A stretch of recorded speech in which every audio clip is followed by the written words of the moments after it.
Okay, if you feel like your eye makeup has never looked exactly the way you want it to, we're gonna talk about it. We're gonna talk about it. Basically, most eye makeup advice, whether it's tutorials or pictorials online, are relatively simplified, and they sort of are missing like major key elements that determine the actual structure of your eyeball.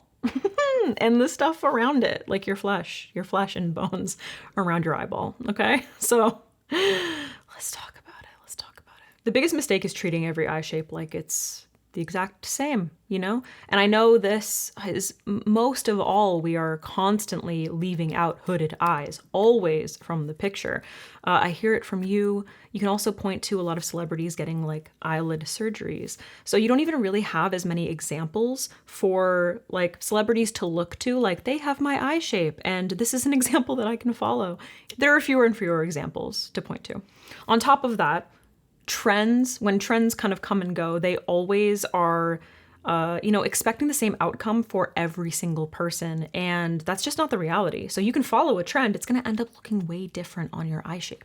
So one of the main things that we need to discuss is socket depth. Say it with me, socket depth. It's actually really hard to say, socket depth, socket depth, socket depth. But you want to be focused on like, how far is your socket going back? How defined is it? Do you have slight hooding of the lid? Take a quick look at my eyeball, right? When I'm looking at you, we have a slight hooding of the lid, ever so slightly. You can see that mobility when I'm blinking, that sort of movement of skin. As I turn to the side, especially on this eye, you can kind of see how this plane, this like skin, I was gonna say skin sack. I don't like that. This plane is sort of just like hanging down. Like I can lift it up, I can lift it up and then you can really see in that socket, you can really see that sort of like shadow being created and cast onto the lid. But when I drop it, right on top, we have this fold. Okay?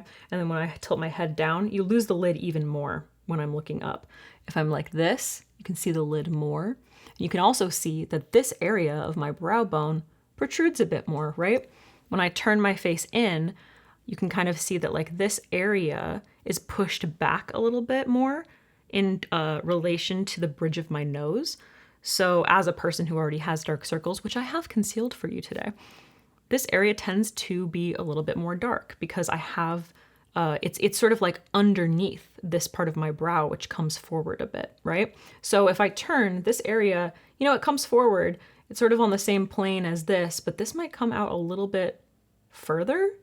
So it sort of creates this like shadow in here. So these are all really, really important things. You might want to just kind of like sit down one day without makeup on. You could do it with, basic makeup on. You could even apply like foundation or concealer just kind of all over if you are someone like me who has pigment around the eyes, if that makes it a little bit more like complicated, to just sort of see like what are the planes of my eye. Like just take a minute to just sort of like, explore the planes of your eye. Like what is actually going on up in here? I already talked a little bit about the mobility of your lid essentially, but like how much of your lid is covered when you have your eyes open. Like if I'm staring straight into a mirror when my eyes are open, how much of my lid is covered? How much of it is showing? And when I'm relaxed, like when I'm just like, relax my face, my lids tend to come down a little bit. They look a little bit sleepy. But this is really hanging like quite heavy. This area is hanging quite heavy. In addition to just sort of like checking out your brow bone, how high up is your brow bone? Like how high does it go? How high does your actual eyebrow sit? Do you have a harder, sort of like more sharp brow bone, or do you have a softer plane in that area? Is it less defined? Does it not protrude as much? This is really important in terms of defining like how much room you have to work with, your canvas. How high can your eyeshadow go before it starts to look like messy and out of place? This one I feel so strongly about, but the where your eyes are set. Are they more close set or are they more wide set? If you're someone who has deep set, close set eyes and you have dark circles, you got a lot of things going on that are sort of working against you to just bring your eyes like super close together. That depth in the inner corner is really drawing the eye inward, and it's just gonna make everything like come in like this, okay? So like if you're someone who is dealing with all of those things, you really want to focus on like brightness in the inner corner, underneath the eye, maybe underneath the brow bone. You are not going to want to put a lot of depth there. Now, I do want to caveat this with I am a huge proponent of makeup as expression.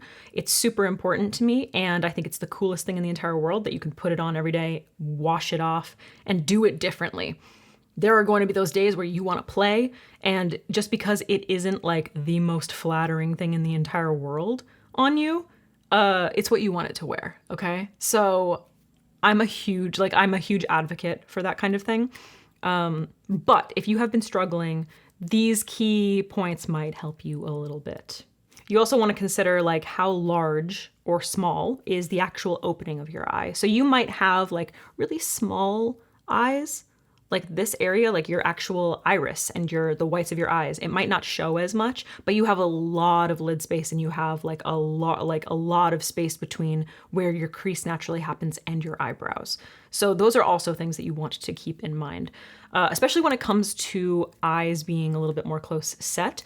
I like to use myself as an example specifically because I do have relatively more close set eyes, but it is emphasized by the fact that I have, they're a little bit more set back in this area where my, like I said, the bridge of my nose sort of like protrudes a little bit, which pushes them back in space a little bit.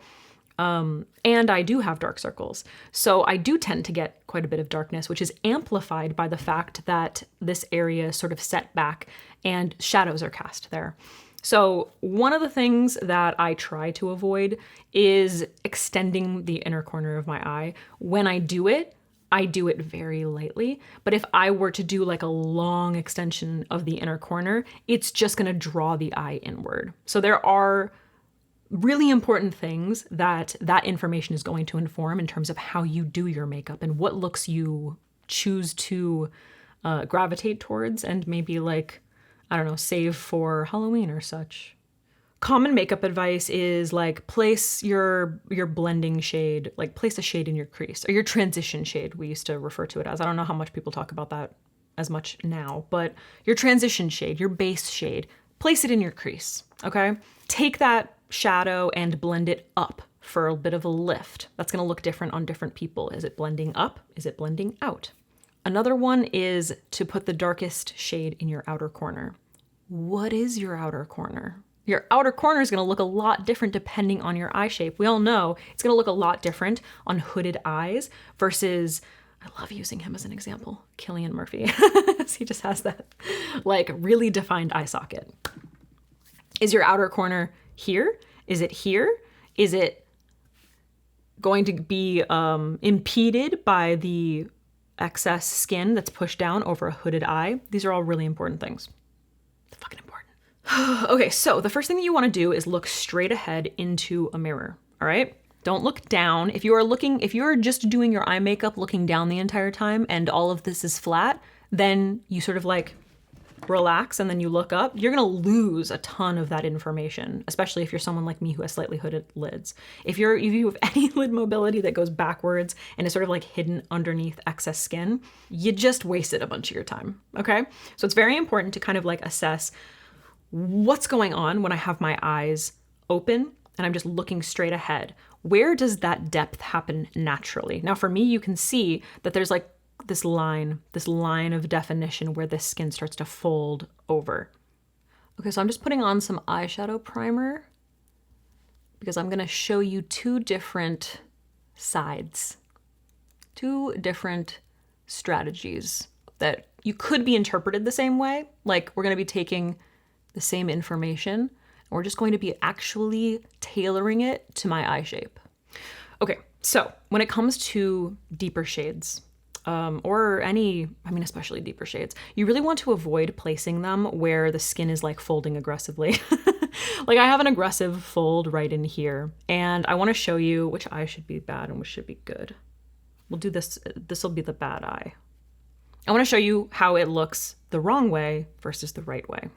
Okay, so I'm gonna be using one of my favorite little blending brushes. This is the Refer 13 brush. So if I take the information or the instruction that I should place the transition shade in my crease, let me show you what that looks like. I'm gonna use this Patrick Ta eyeshadow palette just because I have it and whatever. It's like a neutral one, light, you know?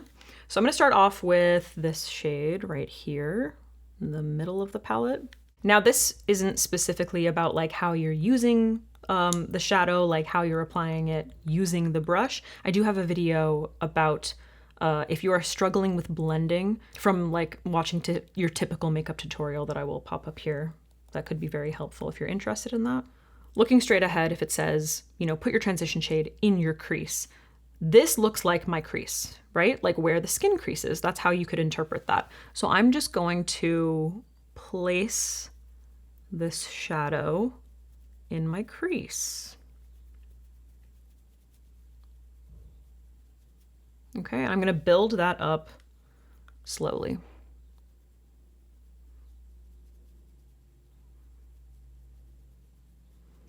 So I'm just following the crease, ignoring everything else, just following where my eye creases. Okay, so you can see how sort of placing that darker shade in that like aggressively folded area just sort of like emphasizes that crease, right? We haven't really done much to relieve this heaviness at all. So I wanna show you how I would do it on this side to kind of help to open up the eye. And we're doing a similar thing, like we are defining the crease, but we're doing a little bit more strategically. So I'm gonna go in with that same brush and that same shade. And instead of just placing it in like right in here where my eye skin creases, which if I feel around, I do feel my brow bone sort of like going up here, and I can feel my eyeball. Like I can feel it sort of like go around my eyeball. So what I'm gonna do instead is I'm gonna lift it ever so slightly so that I'm not placing all of that product directly in that crease. So I'm actually, if I press, going ever so slightly above where that crease happens. Okay, and I'm starting on the outer corner. And then because this area tends to get a little bit darker, rather than just following that in like that crease all the way through, I want this area to stay like a little bit lighter. So I'm just gonna softly diffuse this inward. So I'm not gonna take that dark color all the way in. And I'm gonna build this up in the same way that I built up the other shade. But I'm gonna focus it mostly on the outer half of the eye. And just softening as we get closer to the inner part. So same shade, ever so slightly different placement that could be interpreted the same way. Okay, can you see the difference in the lift that's happening on this eye, on the right eye? My right eye, your left. These are two different applications that they're ever so slightly tweaked, and they are interpreted from the exact same instructions. Place the transition shade in the crease, okay? So what we are doing is on this eye is we're really emphasizing the natural socket of the eye, that natural definition. And by avoiding placing it in this area, this aggressively folded area that already has quite a bit of depth, we're sort of opening up the eye. We're allowing for more lid space to show and be, it's easier to see. I'm sorry, I'm losing my words today. It's so much easier to see that lid space. We're also playing with the contrast to create that depth within the eye socket. So instead, you can, like, if I'm looking straight ahead, you can see how this is sort of like ever so slightly pushing up and blending gently into that brow bone, rather than this plane over here just sort of sitting heavy on this crease. And that depth in there is just kind of like bringing the eye down. It's weighing everything down. It looks very, very heavy. Let's intensify that effect to really create that side by side. I want you to really, really see the difference between these two placements. So I'm gonna pivot for a second to one of my favorite eyeshadow brushes from Refer, which is the Shodo number 2 brush. This is so fantastic. It, like, if you really struggle with blending and also getting like a little bit of detail, especially when working around the crease, this is top tier. So I'm gonna pick up this slightly darker shade right here. It's kind of like a shade deeper than our transition shade. I'm gonna focus this on the very tip of the brush. Now on this side, I'm just going to follow that shape that we created. So I'm just going to emphasize a little bit more detail in that crease. So just again, following around that eyeball, taking it from the inner corner to the outer corner, just to really hammer this home. And then using my Sigma E54 brush, I'm gonna pick up a bit of that same shade.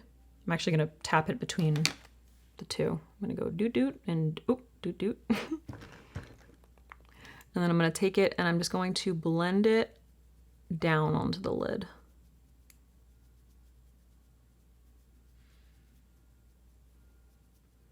That's one side. Heaviness, darkness. Not a messy application, not an intentionally messy application. But we are placing a lot of dark shadows in that area that gets pushed back, okay? So now I'm gonna go in with the Shodo brush and use that darker brown. Again, focusing it just on the tip of the brush. And I'm going to intensify this crease out here,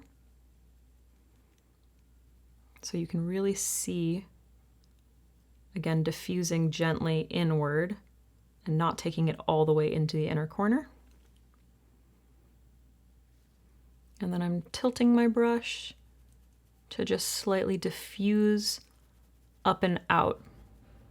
So when I say up and out, what I mean is not just straight up, but I'm taking it sort of in this direction, out towards my temple and diffusing up into that brow bone that can sit a little bit heavy. So now we're utilizing this contour shade to really push back this plane so that it's not overwhelming the eye. Okay? Can you see a huge difference here? Again, mostly just emphasizing, like, this contrast is really emphasizing this area being just sort of lost underneath all of this skin that's pushing it down. It's not a very flattering thing. Whereas on this side, much more open, you know, even just sort of like building up that contrast, it really creates the illusion that this eye is like more defined and more open, and this area is not like sitting so heavy on the eye, sort of closing it up and making it look small or tired. It's not what I'm trying to go for. So in these areas that tend to sort of get lost underneath skin, using something that's a little bit more sheer, or maybe like a satin shimmer that's a little bit more reflective, so it reflects the light and it doesn't get lost underneath all of that like dark pigment, might work a lot better for you. Because now, let's do that. Let's take like a pretty satin shade. Because now look, see, I'm gonna take that same Sigma E54. I'm just gonna wipe it off. And I'm gonna go in with Lisa Eldridge Betty. This is Lavender Queen, which is a satin metallic shade. Now if I go in with this, all over that lid, and then gently diffuse that into that high movement area. This is going to catch the light. It's going to help to open up the lid. And having that contrast between this area that tends to get a little bit lost and the depth that we've created just above it is really going to help to like hammer home that dimension. Do you see that? How the eye looks so much more open and defined, and it's not heavy, it's not overwhelmed. And that can be said for when I move my face, when I'm looking down, when I'm looking up. You see the difference? When I smile, when I'm talking. So you want to remember that where you're putting the darker shades, it's really going to recede. It's going to go back in space, and where you're putting those lights, especially if you're using like a satin or a shimmer or a metallic, it's going to be catching that light. It's going to be coming forward. So definition should frame, it should frame the eye. It shouldn't overwhelm or fill it in or pull it down. So if your eyes end up looking a little too small, it might be that you have that depth placed a little too far forward. So it might be that you are placing a dark shade just like on this lid that's just sort of like overwhelming the eye and pulling everything down, and just making it recede. It's not creating that nice like open dimension. It's just sort of like shrinking it. If you feel like your makeup disappears on your lids, then you might be using a finish that's just like not compatible. If you're using like this really just like flat matte shade on a lid that tends to, you know, disappear underneath folded skin, then it can end up getting lost. But using something that has a little bit more reflectivity and is going to catch the light is going to open up the eyes, and you're actually gonna be able to see it. Like it's gonna make it stand out a little bit more. Yeah, so if you feel like your eye makeup is looking really harsh, then wherever you're placing that depth, it could be that you're placing it on like a very flat plane, and it's just not working with the anatomy of your eye. Again, this is something that like it can be really fun. Like if you have a flatter plane, or if you have a mono lid, like it can be really fun to sort of play around with these shapes because you have this blank canvas. But because your eye is lacking that sort of like crease definition, it can also stand out a little bit more. So if you're going, like for my more advanced makeup wearers, then like go full force, like go for it. Cause like if you're wearing it confidently, then like it's gonna look dope.